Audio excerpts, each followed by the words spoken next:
Faderens og Søndens og i Helligåndens navn. Amen. Vor Herre Jesu Kristi nåde, Guds kærlighed og Helligåndens samfund være med jer. Brødre og søstre, tredje søndag i påsken, velkommen til den hellige messe her i Sankt Nikolaj Kirke i Esbjerg, hvor vi sammen med de 2 disciple på vej til Emmaus begiver os ud på en lille vandring. Der er mange år til, disciplene ikke helt forstået, og så kommer Jesus og slår følgeskab med dem. Og i begyndelsen er de slet ikke klar over, at det er Jesus. Men da Jesus han så bryder brødet, hvad sker der så? Så åbnes deres øjne, og de ser, at det er Jesus. Så er det så også i dag, brødre og søstre. Når brødet bliver brudt her i Sankt Nikolaj Kirke, så er det Jesus selv, som ser på dig og som kommer til dig. Du kan modtage den åndelige kommunion derhjemme. Ikke den fysiske her i kirken, men du kan modtage den åndelige kommunion derhjemme. Og Jesus kommer til dig og være vist på det. Og han slår følgeskab med dig og din familie, vores Sankt Nikolaj menighed, men også alle jer, der ser med derude. Og hele menneskeheden i samme grad, vi ønsker, at denne Jesus skal slå følgeskab med os. Og det gør vi jo ikke sandt. Vi ønsker, at han skal slå følgeskab med os. Og vi ønsker, at det fra vores øjne forsvinder. Vi ønsker at se Jesus. De genkendte Jesus i brødets brydelse.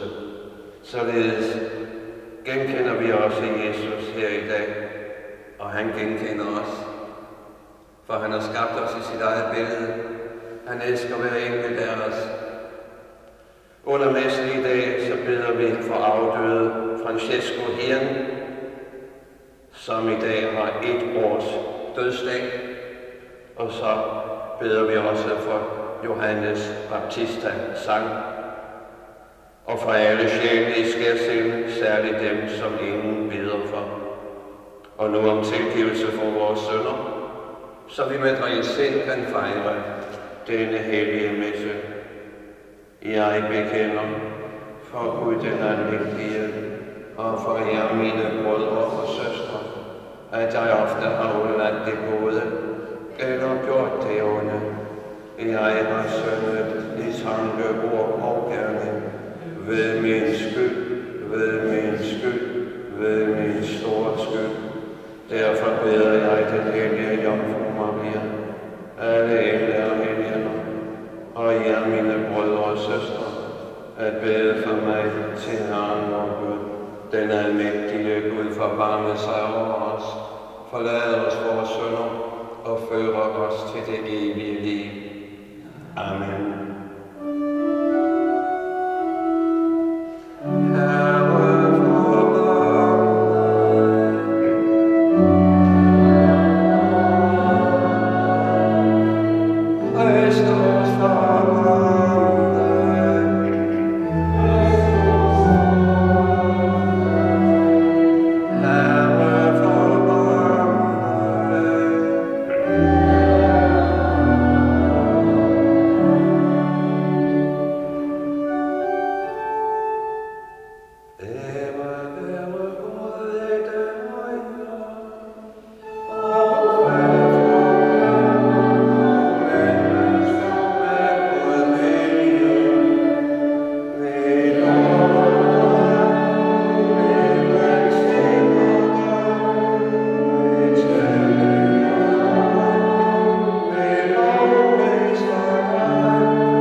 Herre vor Gud, du som har givet dit folk ny livskraft og genindsat os i barnegårdets herlighed, bevar påskens glæde i os og forhånd os at se hen til opstandelsens dag med et fast og et lykkeligt håb ved vor Herre Jesus Kristus, din Søn, som lever og råder med dig i Helligåndens enhed, en Gud fra evighed til evighed.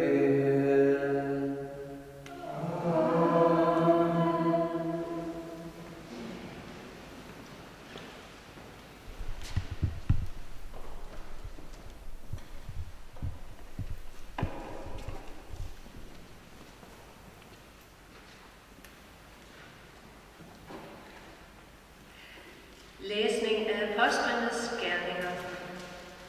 På pinsedagen trådte Peter frem sammen med de 11, og med høj røst talte han til dem. Jøder og alle I, som bor i Jerusalem, dette skal stå klart for jer.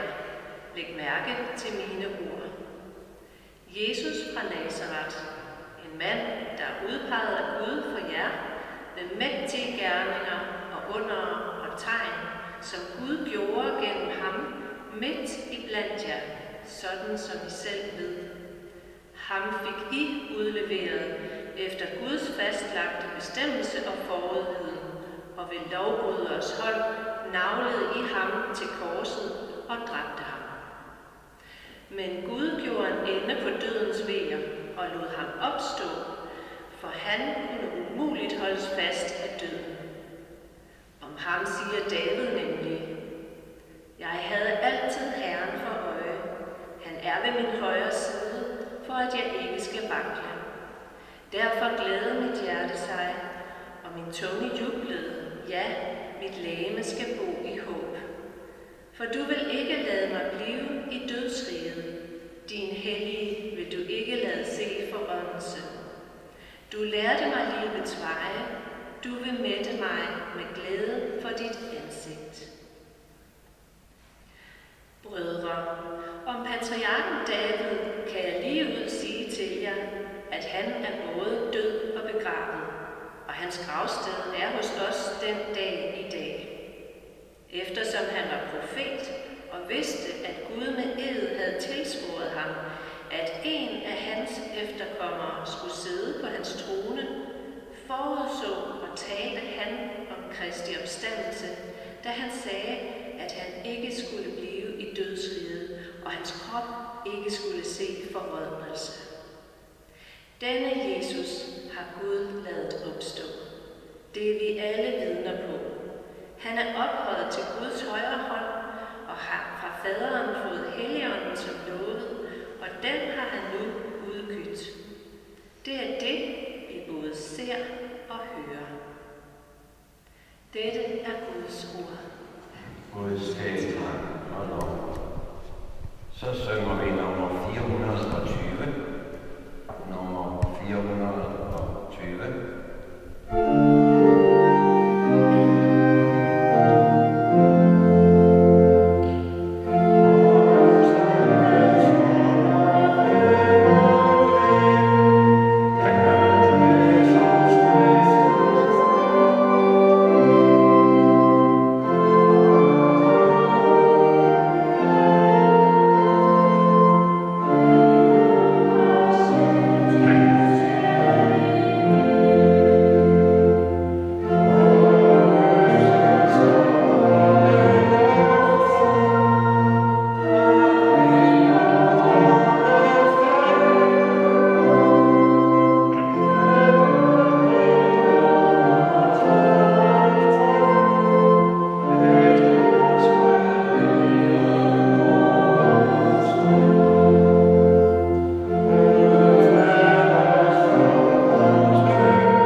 Læsning af apostlen Peters første brev. I kære, når I påkalder Gud som fader, der uden at gøre forskel på folk, dømmer enhver efter hans gerning, skal I leve i Guds frygt, så længe I er udlændinge her. I ved jo, at det ikke var med forgængelige ting som sølv eller guld, I blev løskøbt fra det tomme liv, I havde overtaget fra jeres fædre, men med Kristi dyrebare blod, som er et lam uden plet og lyde.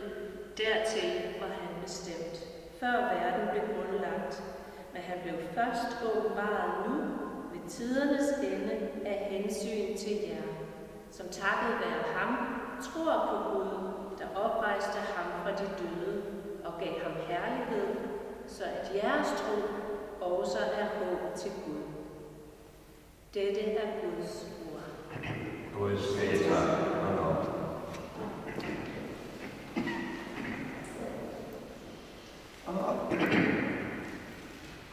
Halleluja.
som ligger 60 stadier fra Jerusalem og hedder Emmaus. De talte med hinanden om alt det, som var sket. Og det skete, mens de gik og talte sammen og drøftede det indbyrdes. Kom Jesus selv og slog følge med dem, men deres øjne holdes til, så de ikke genkendte ham. Han spurgte dem, hvad er det, I går og drøfter med hinanden? De stansede og så bedrøvet ud, og den ene af dem klemt fast, ved han. Svarede, er du den eneste tilrejsende i Jerusalem, der ikke ved, hvad der er sket i byen i disse dage? Hvad da, spurgte han. De svarede, at det med Jesus fra Nazareth, som var en profet, mægtig i gerning og ord over for Gud og hele folket, hvordan vores ypperste præster og rådsherre har udleveret ham til dødsstraf og godfæstet ham. Og vi havde håbet, at det var ham, der skulle forløse Israel. Men så alt dette kommer, at det i dag er 3. dag siden det skete. Og nu har nogle af kvinderne iblandt os forfærdet os. De var tidligt i morges ude ved graven, men fandt ikke hans legeme, og kom tilbage og fortalte, at de i syn havde set engle, som sagde, at han lever. Nogle af dem, der er sammen med os, gik så ud til graven og fandt det sådan, som kvinderne havde sagt, men ham selv så de ikke. Der sagde han til dem i uforstandighed, så tog nemme til at tro på alt det, profeterne har talt.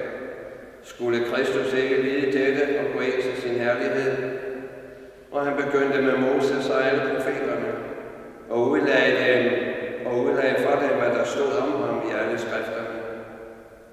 De var næsten fremme ved den landsby, de var på vej til, at Jesus lod, som om han ville gå videre. Men de holdt ham tilbage og sagde, bliv hos os. Det er snart aften, og dagen er allerede gået på held. Så gik han med ind for at blive hos dem. Og mens han sad til bord sammen med dem, tog han brødet, velsignede og brød det og gav dem det, og der åbnede deres øjne, og de genkendte ham. Men så blev han usynlig for dem. De sagde til hinanden, brændte vores hjerter ikke i os, mens han talte til os. På vejen åbnede skrifterne for os, og de brød op med det samme og vendte tilbage til Jerusalem, hvor de fandt de 11 og alle de andre forsamlet, som sagde, Herren er virkelig opstanden, han er set af Simon. Selv fortalte de, hvad der var sket på vejen, og hvordan de havde genkendt ham, da han brød brødet. Det er Herre Jesu Kristi evangelium.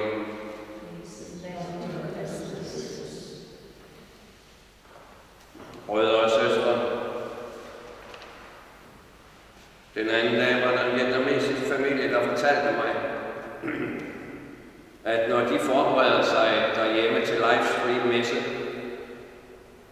så tager de deres pæne tøj på, og de gør sig klar, som de altid gør det, når de skal til Messe her i Sankt Nikolaj Kirke. Det kan de og mange andre så ikke i øjeblikket, men jeg synes, det var smukt. Og han fortalte om mig, også familiefaren, at de følger messen derhjemme, og de knæler på de rigtige tidspunkter, og de følger messen andægtigt. De sidder ikke bare henslængt i en sofa og følger lidt med og drikker en kop kaffe ind imellem. Nej, de er fokuseret og med i messen derhjemme, som jo bliver sendt her fra kirken hver søndag i øjeblikket. Og det er jo netop, hvad det drejer sig om. Og så genkender de, og så genkender vi også Jesus, når vi er opmærksomme, når vi er lyttende, og når vi giver ham den plads, der tilkommer ham derhjemme, og andægtigt med foldede hænder følger messens liturgi frem til højdepunktet, når brød og vin bliver forvandlet til Jesu legeme og blod. Mødet mellem de to disciple med Jesus på vej til Emmaus er måske en af de mest betalende historier og beretninger, som vi hører om i evangelierne. Og der er en stor menneskelighed i denne retning. Bliv hos os er et vidnesbyrd om de tos følelsesmæssige tilstand og sårbarhed. De klyngede sig til denne fremmede, hvis tilstedeværelse trøstede dem. Mere skal der samtidig ikke til, at vi slår følgeskab med nogen, der har det svært. Hans tilstedeværelse, fordi vi var ikke på det her tidspunkt klar over, at det var Jesus, selvfølgelig er der udgået fra ham noget stærkt. Bare det, han var der, er jo ensbetydende med som Gud og menneske, at han udstråler noget stærkt gennem hans personlighed. Mindede dem om, hvis det tilstedeværelse trøstede dem og mindede dem om en, der så ofte havde frembragt samme sikre fornemmelse. Det her var ikke et spørgsmål om intellektualitet, der ansporede deres opmærksomhed. De var sårede mennesker, hvis hjerter var nedbrudte på grund af tabet af en ven, en mentor, en inspirator, og de blev beroliget af hans medfølelse. Et velkendt minde fra en, hvis tab de sørgede over.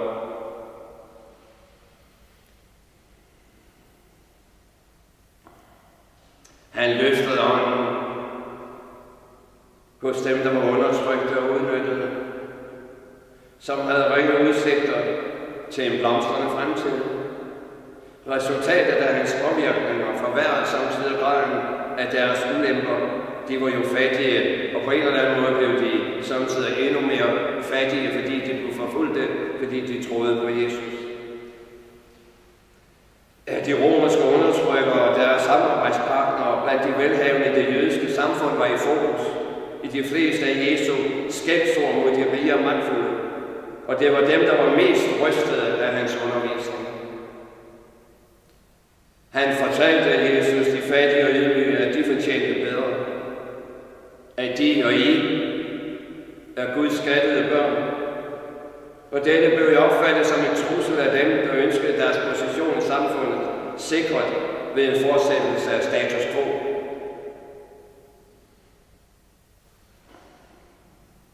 Her var en mand, der ikke var bange for at stille sig op og påpege den tids uretfærdighed, og det er jo det samme, vi bliver kaldet til. Og det er jo det samme, kirken skal gøre i den tid, vi lever i. At påpege den tids uretfærdighed og uretfærdigheder, ligesom Johannes Døberen havde gjort før ham. Og han var ikke optaget af de ringe i vandet, det er afstedkom, eller hvordan hans handlinger ville påvirke ham.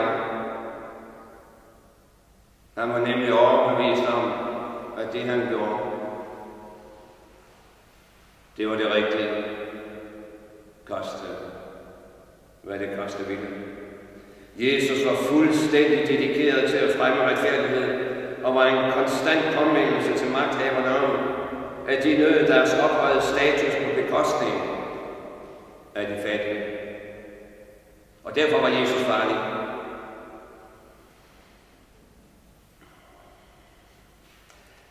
Og han var lige så attraktiv for dem, der selvom de ikke var fattige og undertrykte, var gode, retfærdige og retskaffende borgere, som beklagede den uret, de var vidne til. Hans undervisning oplevede deres håb om en bedre verden og gav et samlingspunkt for alle gode mennesker, som ønskede at skabe lige vilkår og udrydde fattigdom og uretfærdighed.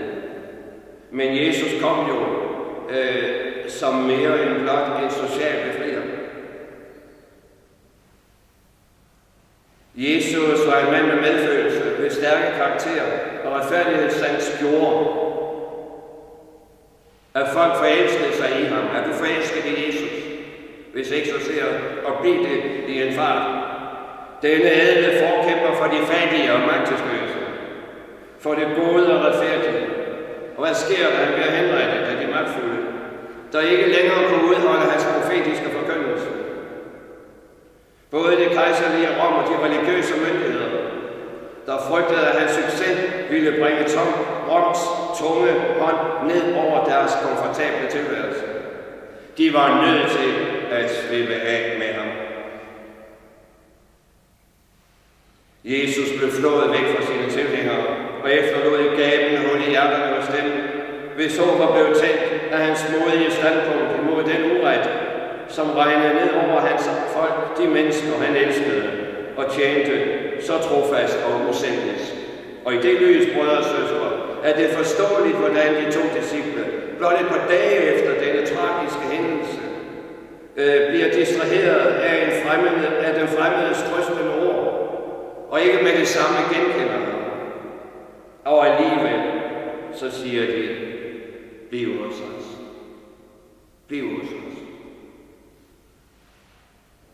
Hans blide måde og selv hans udfordrende ord om Messias indtog dem, snarere end frastødte dem. Og så er det sker. Ved brydningen af brødet indser de, at Jesus stadig er hos dem. Og pludselig forsvinder han fra dem, efter at de ser ham ikke længere efter brødet er brudt. Men han er jo nu i deres hjerter. Han er nu i deres hjerter. Åndeligt skyhøjere, men vel, skyndte de sig tilbage for at dele den gode nyhed med deres venner, at Jesus var endda meget levende og ville være sammen med dem hvert skridt på vejen, når de skulle ud på deres mission. Og brødsøster, det er pointen. At udøve missionen. Det er jo det, de to fra Emmaus gør.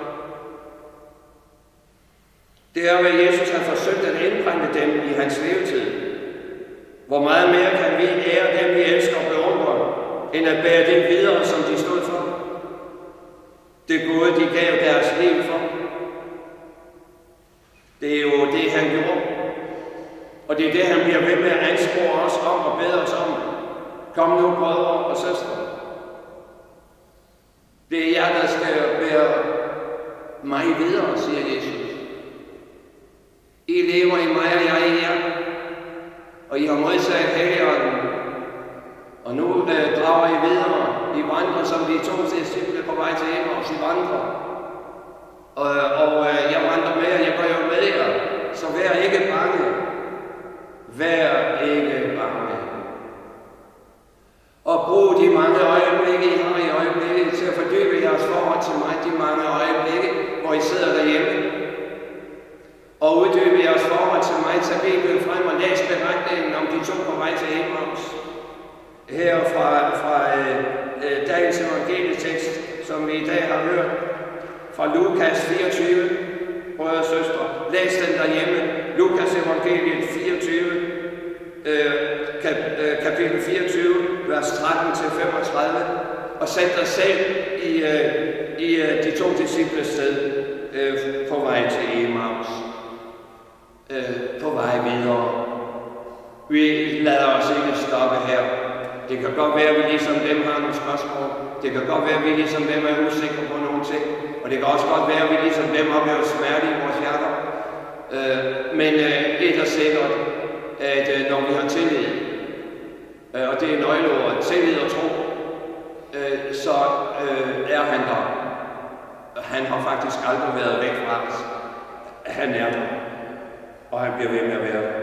Hver gang vi bryder brødet og deler kalken og bæret, husker vi missionen og betydningen af Jesus Kristus. Fordi han indstifter jo ikke eukaristien, og han giver os jo ikke kirkens øvrige sakramenter blot for vores egen personlige skyld. Det gør han også. Men han gør det jo først og fremmest, fordi vi er på mission. Vi er på vej. Og endnu vigtigere er det, at vi husker, hvem han er for os. Den person, hvis mod og overbevisning inspirerede vores forfædre i troen på at bære hans begejstring for retfærdighed og fred med os. Og selvom vi ikke kan se ham på samme måde som de gjorde, oplever vi Jesus i dem, der med succes har fanget hans ånd og bærer på hans mission. Derfor er det jo også, at vi ofte refererer til helgenerne, som har båret troen videre. Men også alle de andre i vores egen sammenhæng, dine forældre og mine forældre, der har givet troen videre til os, vores menighed her i Esbjerg, Sankt Nikolaj menighed i Esbjerg. Vi er kaldet til at give troen videre til de mennesker, vi møder på vores vej. Disse disciple på vejen til Emmaus, brødre og søstre, var de første. Men ikke de sidste. som havde oplevelsen af, at Jesus Kristus brændte deres hjerter og brændte i deres hjerter og løftede deres sind. Det er også nu. Vi er disciplene nu. Og må vi fortsætte med at gøre det og bære det videre, som de gjorde, ind i den nutid, vi lever i, som jo i den grad har brug for budskaber mellem Jesus Kristus, og i den grad har brug for at høre, at han er med os på vejen. Også når vi har svært ved at både at se ham og høre ham, så er han der for os og med os, og han er i os. Amen. Jeg vil blot ganske kort læse budskabet fra Medjugorje, som kom i går op her på engelsk, og ganske kort kom med en oversættelse. Hver den 25. i måneden kommer der et budskab til verden af Jomfru Maria Frelsesdronning i Medjugorje, som siger: Dear children, may this time be an incentive for personal conversion for you. Pray, little children, in solitude to the Holy Spirit to strengthen you in faith and trust in God, that you may be worthy witnesses of the love which God bestows upon you through my presence. Little children, do not permit trials to harden your heart, and for prayer to be like a desert. Be a reflection of God's love and witness the risen Jesus by your lives. I am with you and I love you, all of you, with my motherly love. Thank you for having responded to my call. Og hvor få siger, kære børn, må denne tid være en invitation til personlig omvendelse for hver enkelt af jer. Bed små børn i jeres ensomhed og alene til Helligånden om at gøre jer stærke i troen og have tillid til Gud, at I må være værdige vidner om hans kærlighed, som Gud giver så rigeligt igennem min tilstedeværelse hos jer.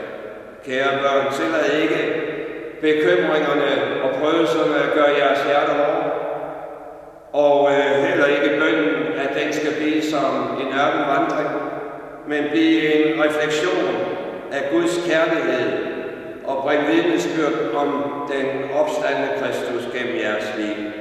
Jeg er med jer, og jeg elsker jer alle med min moderlige kærlighed. Tak fordi I har svaret på mit kald. Amen. Vi vil bede trosbekendelsen. Jeg tror på Gud, den almægtige Fader, himlens og jordens skaber. Jeg tror på Jesus Kristus, hans enbårne søn og Herre, som er undfanget ved Helligånden og født af Jomfru Maria, har lidt under Pontius Pilatus, blev korsfæstet død og blev begravet, nedfor til dødsriget, opstod på den tredje dag fra de døde, opfor til himlen, sidder ved Gud den almægtige Faders højre hånd, hvorfra han skal komme for at dømme de levende og de døde. Jeg tror på Helligånden, den hellige katolske kirke, de hellige samfund, syndernes forladelse, kødets opstandelse og det evige liv. Amen.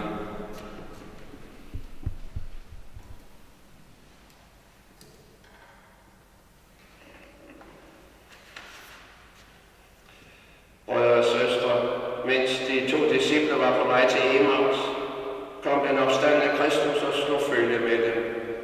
Lad os bede ham vise sig for os under vores kristne vandring.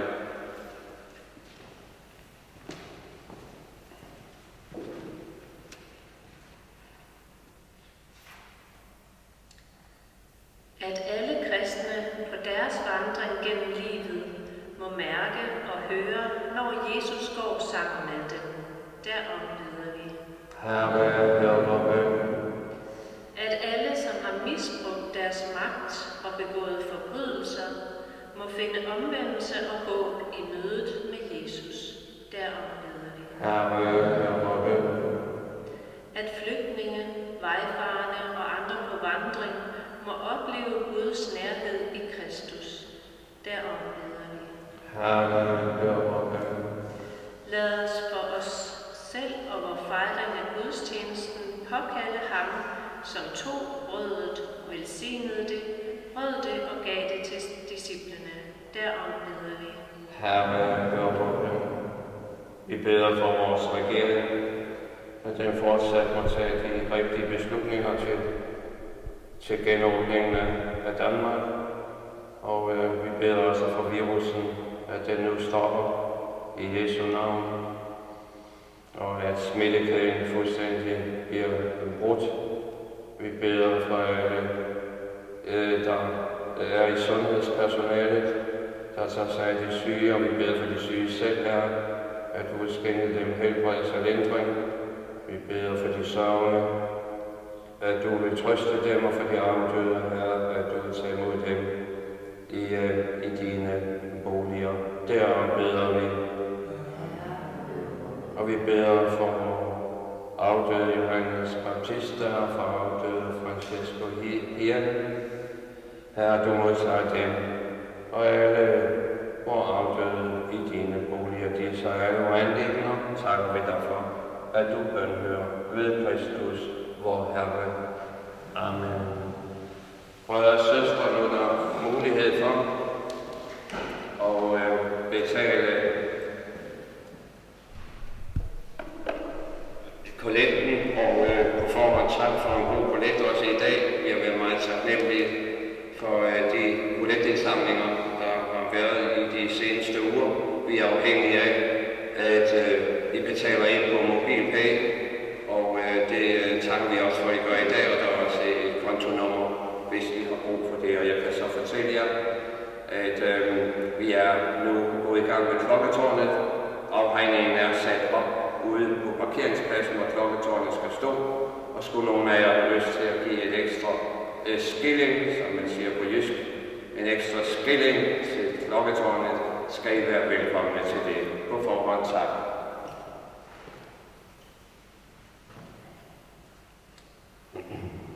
Lovet være du, vor Gud, verdens Herre, for brødet vi har modtaget af din gavmildhed.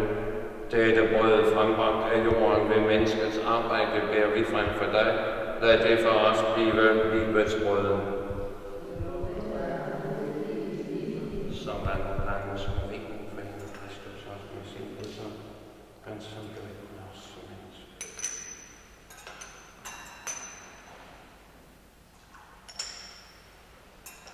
Lovet være du, for Gud, verdens Herre, for vinen vi har modtaget af din gavmildhed. Denne vin frembragt af vinstokken ved menneskets arbejde bærer vi frem for dig. Lad den for os blive frelsens pagt.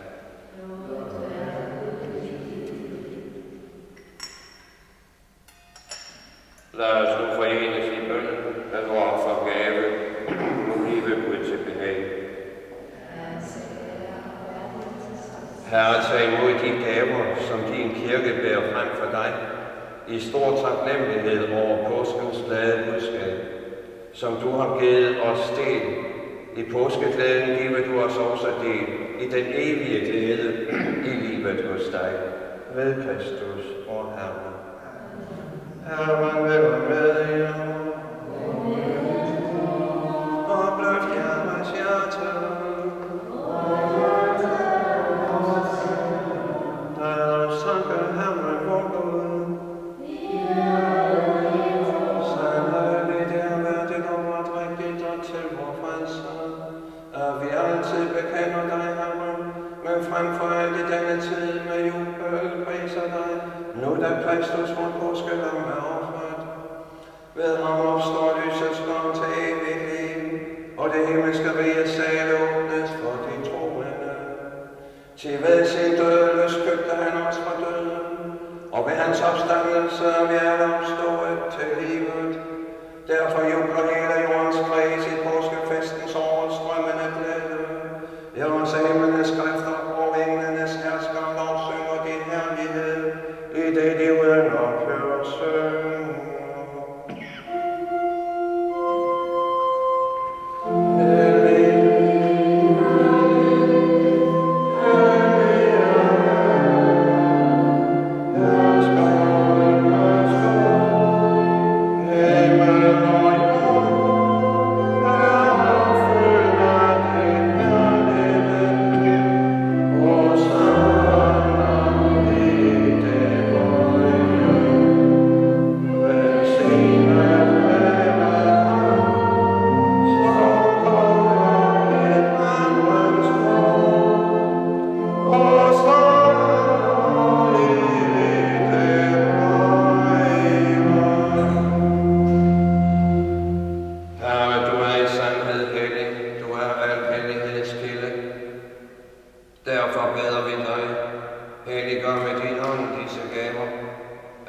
vor frelse må blive, vor Herres Jesu Kristi legeme og blod.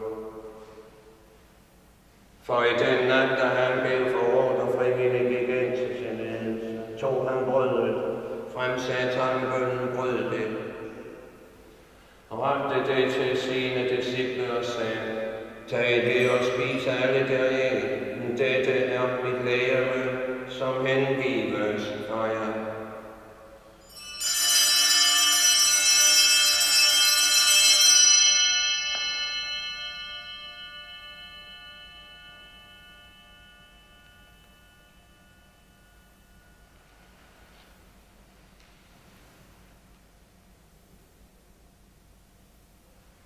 Lige så tog han efter måltid kalk, fremsatte takkebønnen, rakte kalken til sine disciple og sagde, tag den og drik alle deraf. Det er kalken med mit blod, den nye og evige pagts blod, som udgives for jer og for alle til syndernes forladelse. Dette skal I gøre til min ihukommelse.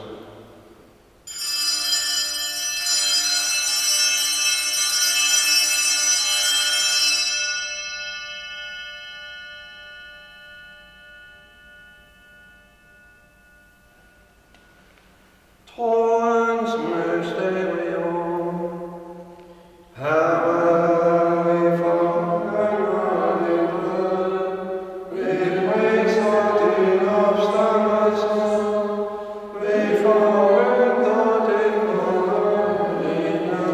herlighed. Derfor fejrer vi, Fader, mindet om din søns død og opstandelse, og frembærer for dig livets brød og frelsens kalk.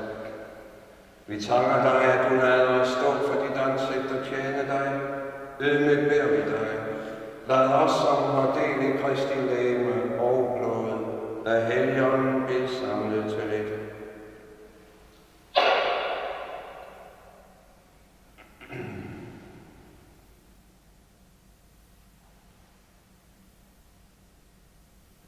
Herre, se noget til din kirke, som er udbredt over hele jorden. Lad den vokse til din kærlighedsfylde, i fællesskab med vor pave Frans og vor biskop Tjeslav, og alle præster og diakoner. Se også hen til Francesco Hirn og til Johannes Baptista sang, som du har kaldt til dig fra denne verden. Giv jer de, som i dåben fik del i din søns død, og som må få del i hans opstandelse. Vi beder dig, se også noget til vores brødre og søstre, som er sovet ind i håbet om opstandelsen, og til alle, som er gået bort i din barmhjertighed. Lad dem skue dit ansigtslys. Vi beder dig, forbarm dig over os alle.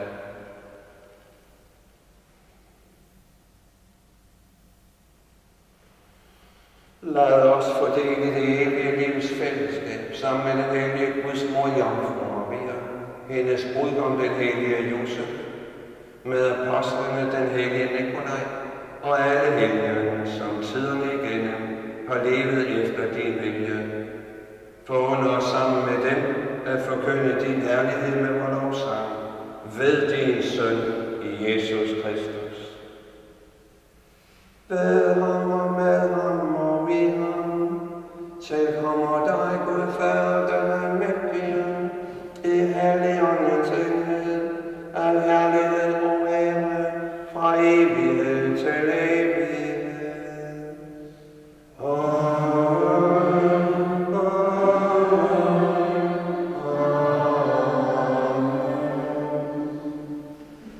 Og lad os nu bede, som vor Herre Jesus Kristus har lært os. Fader, du som er i himlen, hellige vorte dit navn, kom med dit rige. Ske din vilje som i himlen, så på jorden. Giv os i dag vores daglige brød, og forlad os vores skyld, som vi forlader vores skyldnere. Og led os ikke i fristelse, men frels os fra det onde. Ja, frels os, beder vi dig, Herre, fra alt, hvad der er ondt, og giv os fred i vores dage. Fri os ved din miskundhed fra synd, og gør os trygge i alle trængsler, i forventning om det salige håb, hvor frelser os om Jesu Kristi komme. Til dit er riget og magt og ære i evighed. Herre Jesus Kristus, du har sagt til dine apostle, fred efterlader jeg jer, min fred giver jeg jer. Se ikke på vores synder, men på din kirkes tro. Før den efter din vilje til fuldkommen enhed og fred, du som lever og råder, Gud i al evighed. Herrens fred være altid med jer. Lad os ønske hverandre fred.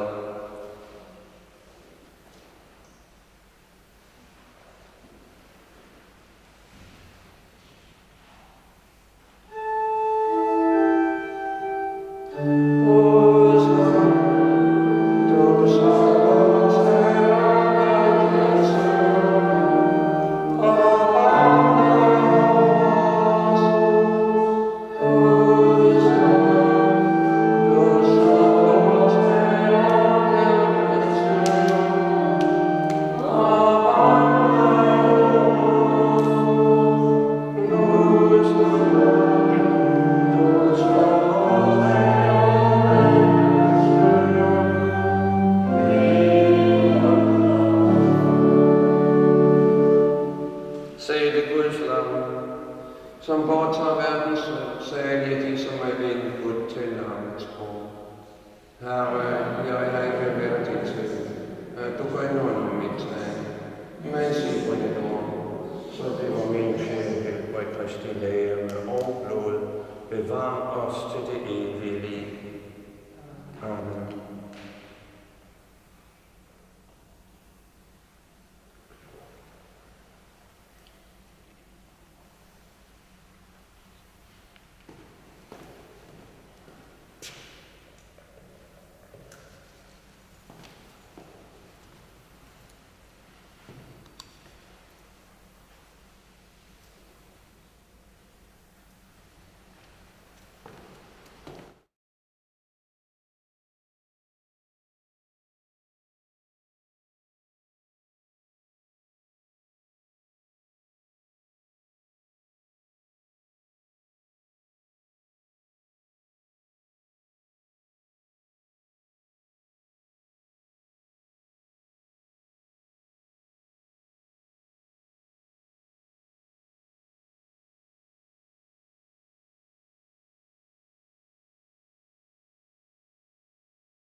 Så synger vi, as I kneel before you.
frem til kødets opstandelse i uforkrænkelighed.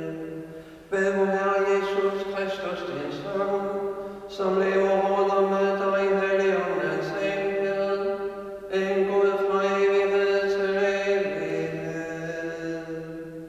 Amen. Så nedbeder vi her.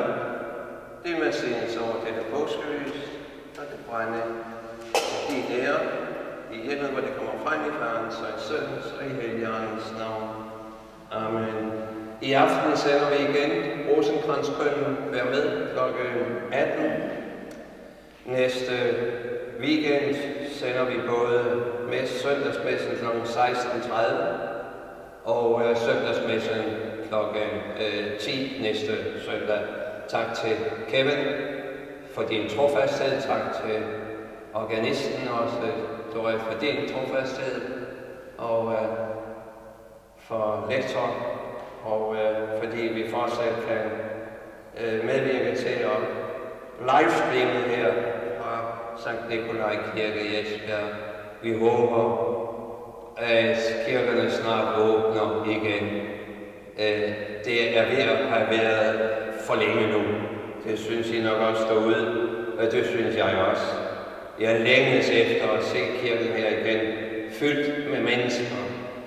Men vi er nødt til at indordne os, således at vi kan være med til at hjælpe hinanden, beskytte hinanden, således at vi kan komme godt igennem den her krise.